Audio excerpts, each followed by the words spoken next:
Bonjour, c'est Pierre-Yves Bournazel. Bienvenue dans le podcast des Conversations parisiennes.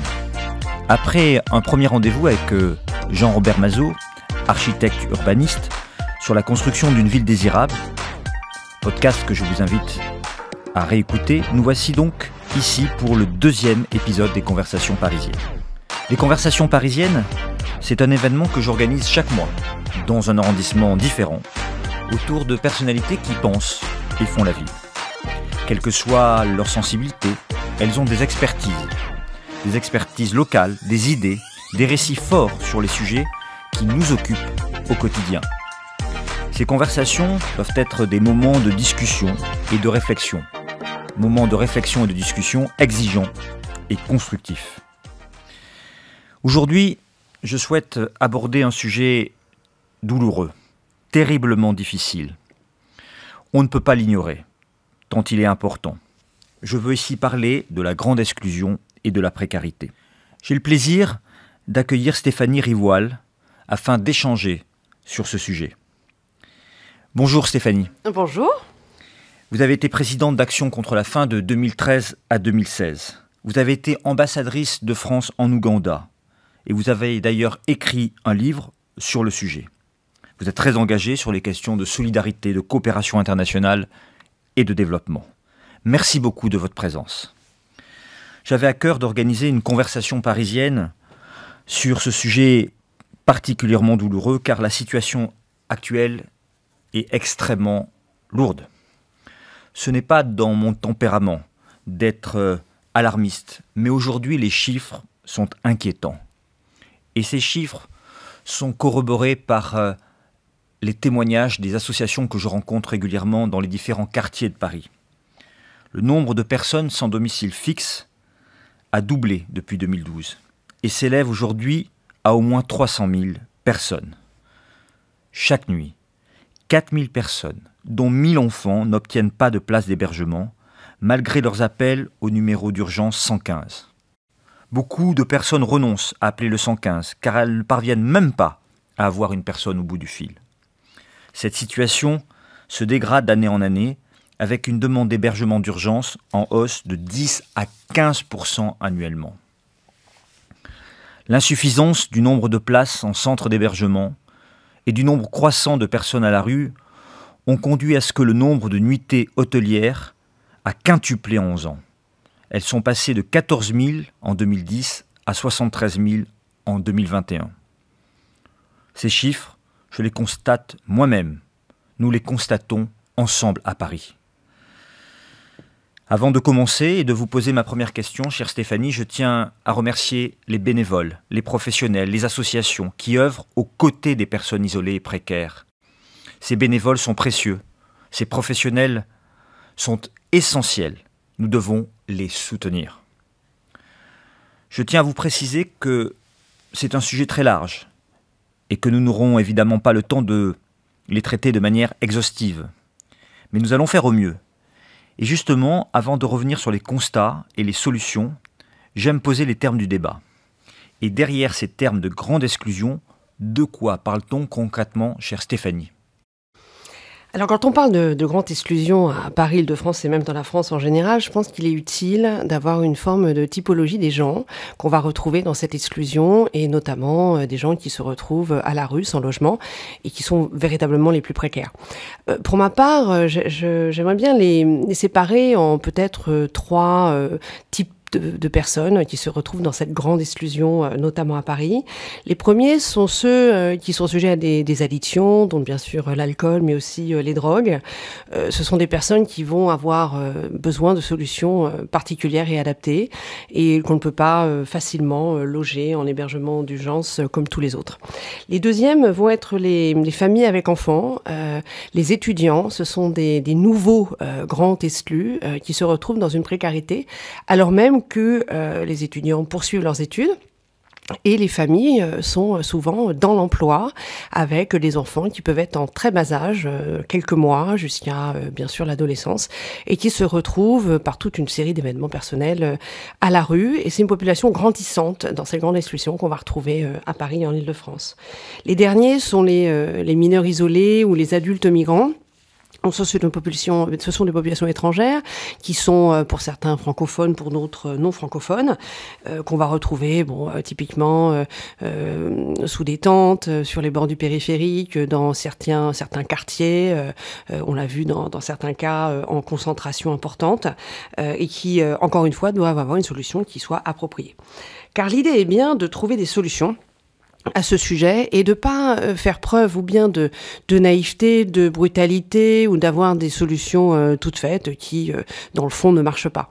Ma conviction, c'est que c'est en comprenant les situations de chacun, leur cas individuel, qu'on va pouvoir trouver des solutions adaptées. Je partage complètement ce que tu viens de dire, chère Stéphanie. J'ai fait des maraudes et chaque fois, j'ai constaté qu'il fallait prendre chaque personne pour ce qu'elle était, dans sa différence de parcours, de gravité de situation. Bien sûr qu'il faut être flexible, pragmatique, au plus proche des réalités du terrain. C'est aussi ce qui rend les politiques publiques plus difficiles à mettre en œuvre. Cela demande probablement plus de moyens, plus de connaissances, plus de soutien aux associations, plus d'intérêt pour le parcours des personnes, et donc du temps pour l'autre. On entend beaucoup dans le débat public qu'il suffirait de déplacer ces personnes, de les sortir de Paris pour régler les problèmes. Au fond, Stéphanie, que penses-tu de cette proposition que moi je combats, de déplacer ces personnes, de les faire sortir de Paris ?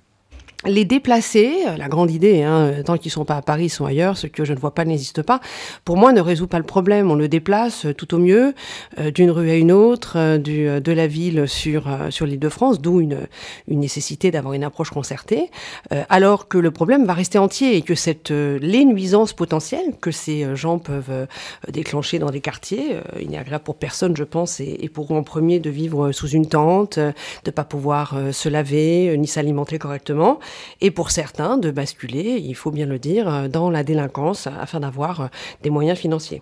Pour faire émerger de nouvelles solutions, toujours plus humanistes, toujours plus réalistes, toujours plus efficaces, je pense qu'il est véritablement important de travailler à un changement de regard. Selon vous, Stéphanie, comment les élus, les associations et tous les acteurs engagés peuvent justifier et convaincre qu'agir et lutter face à la grande exclusion est une priorité absolue? Pour ma part, je suis humaniste, je crois aux valeurs françaises et aux droits d'asile, donc je pense que ces solutions, il faut les trouver avec une forme d'humanisme, de traitement de ces personnes qui sont des êtres humains, ne l'oublions pas, et qui sont doués de paroles, d'un projet, et qui veulent avoir un avenir dans notre pays. C'est pour ça qu'ils sont venus. On peut le faire aussi par pragmatisme, pour qu'il n'y ait pas de nuisance, notamment d'insécurité, bien sûr, mais aussi d'autres, de propreté, de gêne pour se déplacer. Et à tout le moins, pour ceux qui diraient que l'humanisme ne marche pas et c'est un idéal trop lointain, eh bien, au moins par pragmatisme, il faut le résoudre. Ou bien, enfin, par besoin économique de notre pays. Ce n'est pas un mythe, ces métiers en tension qui ont besoin de main-d'œuvre, notamment dans la restauration, où c'est criant, mais pas que. Dans le bâtiment, dans l'aide à la personne, il y a vraiment des besoins de cette main-d'œuvre-là qui, alors on pourrait dire oui, il faut que ce soit des Français qui le fassent, mais pour tout un tas de raisons, la non-disponibilité, la non-volonté, l'inéquation des profils, ça ne marchera pas. Merci beaucoup Stéphanie pour cet état des lieux qui nous permet finalement de commencer un raisonnement, de dessiner un chemin pour construire des solutions. C'est d'ailleurs le but des conversations parisiennes. Elles me permettent de dégager une vision d'avenir sur différents sujets. Pour Paris, pour le Grand Paris, j'espère, et je m'adresse à vous, chers auditeurs, qu'elles vous permettent, ces conversations également, de vous faire une opinion et de soulever un certain nombre de questions et de réponses. Alors maintenant, ça me paraît essentiel dans la construction de tout raisonnement. Il s'agit de répondre à la question suivante. Au fond, quelles solutions concrètes, opérationnelles, pouvons-nous porter face à la grande exclusion? Qu'est-ce qui marche? Qu'est-ce qui ne marche pas? comment peut-on construire une démarche orientée vers la solution ? Je pense que la démarche numéro 1, c'est de comprendre ces personnes, de s'interroger sur leur parcours et de faire cet exercice de savoir c'est ce qui leur est arrivé avant, pourquoi ils sont là et qu'est-ce qu'ils cherchent quand ils viennent en France et en particulier quand ils viennent à Paris, dans ce hub qui pour eux est un havre d'espoir, une sorte d'Eldorado vu de leur pays d'origine pour les migrants et pour certains, pour les étudiants étrangers, également un endroit qui les a fait rêver au départ. Alors, ce qu'il faut comprendre dans ces différentes typologies, c'est pour les gens qui sont tombés dans l'alcoolisme ou les addictions, on va devoir trouver quelque chose de particulier, mais pour les étudiants également, mais pour les migrants, qui est un grand sujet du moment, eh bien, si on n'a pas en tête le parcours qu'ils ont pu faire, que ce soit d'Afghanistan, d'Érythrée, d'Afrique subsaharienne francophone, ou bien sûr des pays d'Afrique du Nord, c'est qu'il y a une réelle détermination à venir trouver un avenir dans notre pays. Et le fait est qu'ils ont réussi à parvenir sur notre sol. Donc bien sûr, on pourrait s'interroger sur les manières de mieux garder les frontières de l'Europe, bien évidemment. On peut aussi s'interroger sur la règle de Dublin, qui fait que ce sont certains pays comme la Grèce ou l'Italie qui ont pour charge de traiter les dossiers et qui sont submergés. Donc ce système ne marche pas. À mon sens, il faut trouver autre chose. Et dès l'instant qu'ils sont là, et pour certains très, très volontaires, voire capables de contribuer à la prospérité de notre pays, eh bien, je suggère d'y voir une opportunité et de leur donner une première chance, si tant est que, bien sûr, ils respectent la loi, les valeurs de notre pays, notre culture également, les droits et devoirs de chacun, le respect des individus et des différences qui font la grandeur de la France.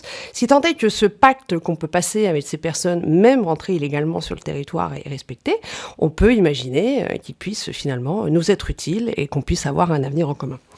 Alors, quelles sont les solutions très pragmatiques à trouver à cette grande exclusion qu'on trouve dans la ville de Paris ? La première, c'est l'accès aux soins. Quand on est drogué ou quand on est alcoolique, on peut nous proposer tout un tas de solutions. C'est pas le premier besoin de ces personnes. Le premier besoin, c'est de sortir de l'addiction. Et on connaît très bien les limites d'accès aux soins, et notamment aux soins des addictions ou de soins psychiatriques d'ailleurs, qui est largement, malheureusement, déficient dans tout le pays et aussi à Paris, qui est très bien doté en hôpitaux bien sûr, mais pas assez en matière de cellules de soins. Alors là, on va arriver avec cette grande idée de salles de shoot, par exemple, ou de lieux où les gens peuvent s'administrer des drogues en plus grande sécurité et créer tout un débat que je comprends très bien. L'idée tout de même, c'est que avoir accès à ces populations nous permettra de trouver une solution. Ne pas y avoir accès, c'est les reléguer dans les coins les plus sombres, les interstices de la ville, et s'imaginer que parce qu'on ne les voit pas, ils n'existent pas. Et pourtant, ils vont causer tout un tas de nuisances à eux-mêmes et aux autres, et il faut plutôt résoudre ce problème. J'ai bien quelques idées, mais selon vous, comment peut-on résoudre ces problèmes ? Pour ça, on peut imaginer, et d'autres villes en France l'ont fait, des petites maisons d'hospitalité où les séjours sont de 1 mois et demi, ou des pensions de famille pour des séjours un peu plus longs, à faible capacité, pour qu'il y ait une meilleure intégration dans le quartier dans lequel on pourrait imaginer ces lieux, pour qu'on puisse y avoir accès et prodiguer des soins. Sans ces soins, ces personnes vont continuer à errer dans la rue avec des bouteilles d'alcool ou bien assis dans un coin à s'injecter avec une seringue non protégés de la drogue dans leur corps. Et ceci n'est bon, oserais-je dire, vraiment pour personne. Donc il y a un effort à faire à Paris sur cet accès-là, un réalisme à avoir. Il faut trouver des lieux pour pouvoir accéder à ces personnes et les sortir de l'addiction. Je souhaiterais rebondir sur ce que vous venez de dire. Je suis totalement en accord et à titre personnel, je milite depuis de nombreuses années pour que nous mettions en place de petites unités d'accompagnement médical, social et psychologique. Ces petites unités sont adaptées parce qu'elles permettent vraiment de suivre les personnes dans leur parcours, dans leur singularité, et en même temps, ces petites unités peuvent être intégrées dans des quartiers alors que les grosses ne le seront jamais vraiment. Il faut une prise en charge globale des usagers de la drogue, qui sont avant tout des malades. Cette prise en charge doit être menée avec une volonté d'un meilleur suivi, de permettre à ces personnes de s'y rendre facilement, d'être mieux réparties sur le territoire et donc de mieux s'intégrer dans la vie du quartier. Elles concentrent en fait moins de monde et donc créent moins de problèmes et rassurent les habitantes et les habitants que l'on doit protéger d'éventuels désagréments ou de problèmes qui peuvent se poser pour eux. Je voudrais aussi, si vous en êtes d'accord, revenir sur la question des étudiants, des familles avec enfants. J'ai constaté malheureusement que la situation des étudiants et des familles de conditions modestes se dégradait. J'ai beaucoup échangé avec eux à l'occasion de rencontres avec des associations et je voudrais voir avec vous, Stéphanie, les solutions prioritaires que nous devons mettre en place pour commencer à répondre à cette urgence sociale. En ce qui concerne les étudiants, les familles avec enfants, il y a une logique qui vraiment a fait ses preuves, c'est le logement d'abord. Une personne sans logement ne pourra pas avoir accès à tout un tas d'aides, s'enregistrer ou même postuler à un emploi, parce qu'elle ne pourra pas avoir nécessairement de retour. Donc il faut un lieu où on peut être digne dans son hygiène, où on peut se reposer, dormir, sans être continuellement fatigué, et notamment quand il y a des enfants. Alors on connaît bien le sujet de l'hébergement d'urgence à Paris, c'est complètement saturé, le SAMU social ne prend qu'une fraction des appels et quand bien même quelqu'un arrive à les joindre, il n'y a plus de place. Il n'y a plus jamais de place. Et en fait, ces gens-là, avec une population qui augmente, se retrouvent à la rue. C'est inacceptable au niveau de la sécurité publique, mais aussi, bien sûr, de nos valeurs, si on tient à les respecter un tant soit peu.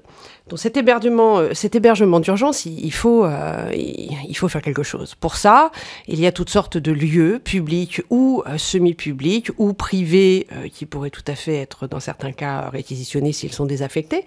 Et il y a des moyens assez pragmatiques, à faible coût, on n'est pas obligé de se lancer. La France a vraiment le don de se lancer dans des grands programmes hyper coûteux, hyper longs, alors qu'on a un problème là, demain matin, ce soir même, où des gens vont se retrouver encore à la rue alors qu'on est en hiver. Il faut avoir des solutions pragmatiques. Il faut ouvrir les gymnases des écoles. Il faut que les cantines, peut-être, des écoles puissent être utilisées par des associations le soir pour donner des repas. Il y a tout de même à Paris des familles qui dorment devant l'école pour que leur enfant puisse y être. C'est inacceptable et c'est inefficace. Donc il faut trouver des solutions très pragmatiques et ouvrir les portes. Les portes des lieux publics, mais pourquoi pas aussi les portes des logements de certains Parisiens qui pourraient recevoir l'indemnité que verse le SAMU social, qui peut être entre 19, 20, 22 euros par nuit, pour accueillir chez lui un étudiant. Un étudiant qui est ici en situation régulière, va à l'université et veut tout simplement pouvoir dormir et se nourrir. Des liens peuvent se créer avec ces populations et ce vivre ensemble, que nous cherchons tous, je l'espère, peut être trouvé de cette manière-là. Le deuxième point, c'est vraiment pour les non-francophones l'apprentissage du français. Sans le français, aucune démarche n'est possible, aucun emploi n'est possible. Et pour ça, il y a tout un tas d'associations qui donnent des cours. Encore faut-il que la personne puisse connaître le lieu où elle va pouvoir avoir ses cours de français et y aller sans crainte, même quand elle est ici de manière illégale. Je propose donc, si ce n'est pas déjà fait, je ne connais pas tous les arcanes de la mairie de Paris, mais une sorte de guichet unique, tout acteur, association, privé, public. À la mairie de Paris, pourquoi ? Parce que c'est vraiment au plus proche des gens, que ce soit dans les quartiers et les antennes des mairies d'arrondissement ou bien à Paris, mais qu'il y ait au moins un lieu où toutes les informations sont là pour se loger. Je sais que des associations s'en chargent, comme Aurore, encore faut-il pour quelqu'un y avoir accès. Où est le guichet Aurore, comment est-ce que j'y vais ? Eh bien, toutes ces informations doivent être accessibles très facilement à ces personnes pour trouver des solutions. Je pense aussi, et ça c'est un grand mal français, qu'une coordination régionale est nécessaire. Bien sûr, quand on les sort de Paris pour les mettre en couronne, en proche couronne, on n'a fait que déplacer le problème. C'est pas ça qui va résoudre quoi que ce soit. Or, parfois, le logement peut tout à fait être en Île-de-France sans problème. Donc, une sorte de comité global qui réunirait les acteurs publics, privés et associatifs pour avoir une réelle coordination au niveau du Grand Paris et, oserais-je dire, de la région Île-de-France. Ce sont de très bonnes idées. Il faut bien coordonner les différents acteurs. Ça me paraît en effet essentiel et nous allons creuser évidemment tout cela. La question de l'apprentissage de la langue française, oui, oui et oui. Et je l'ai portée. Je suis totalement d'accord avec vous, c'est une priorité. La maîtrise de la langue, c'est la condition fondamentale de la réussite de l'intégration. Maîtriser le français, c'est un projet d'adhésion à notre pays, à ses principes républicains, à notre culture, à notre histoire. C'est donc décisif. La création d'un guichet unique d'information en mairie m'apparaît aussi très pertinent. Je ne sais pas à ce stade si cela existe dans d'autres endroits ou si des associations d'ailleurs l'ont déjà proposé, mais on va y travailler et faire avancer cette idée. Vous avez devancé un peu ma question finale, Stéphanie, mais je la pose à tous mes invités des podcasts. Si vous étiez maire de Paris, quelle serait votre première mesure ? Si on me demandait une mesure, la fameuse baguette magique, j'aurais soudain des pouvoirs illimités. J'aurais peut-être envie de dire, sortons les gens de la rue et voyons si ça marche. Il faut trouver les solutions qui marchent. Les laisser dans la précarité, pester ou vouloir les sortir sans solution ne marche pas. Sortons les gens de la rue et voyons si ça peut proposer des solutions. Maintenant, le pendant de ça reste de la fermeté de l'autorité. Ça n'exclut l'un, n'exclut pas l'autre. Et quand il y a infraction à la loi, quand il y a une obligation de quitter le territoire, quand il y a une violation de quelques règles que ce soit, voire même de certaines valeurs, effectivement, le pacte est rompu et ces personnes doivent être reconduites dans leur pays d'origine. Et je les connais bien, les pays d'origine, c'est pas toujours facile. Il y a tout un volet qu'on abordera peut-être à un autre moment sur le soutien qu'on apporte à ces pays pour que les gens ne migrent plus.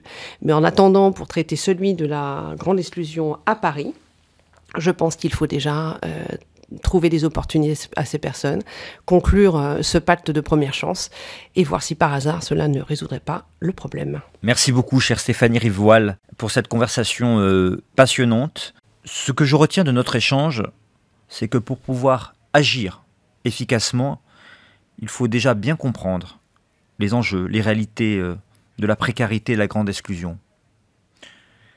C'est d'abord un enjeu humaniste, parce que c'est d'abord changer de regard sur ces personnes, ces femmes, ces hommes et ces enfants qui souffrent, qui sont dans la rue, vulnérables et en danger.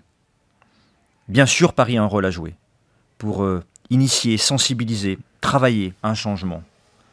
C'est évidemment un travail difficile, de long terme, mais nous devons le mener parce que c'est une urgence sociale. La solidarité doit être une priorité. Régler les problèmes de ces personnes qui vivent dans la rue, c'est aussi faire avancer Paris.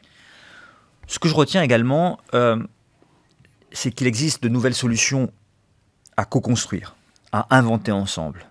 Et j'ai noté des idées vraiment intéressantes et nous allons ensemble et avec vous les approfondir. Pourquoi d'ailleurs ne pas initier à Paris un recensement des locaux publics inoccupés et envisager davantage un nouvel usage modulaire des espaces publics et privés? Pourquoi ne pas créer un fonds de développement régional pour l'acquisition d'hôtels ou d'autres lieux d'accueil tout en continuant à développer le système Solibail?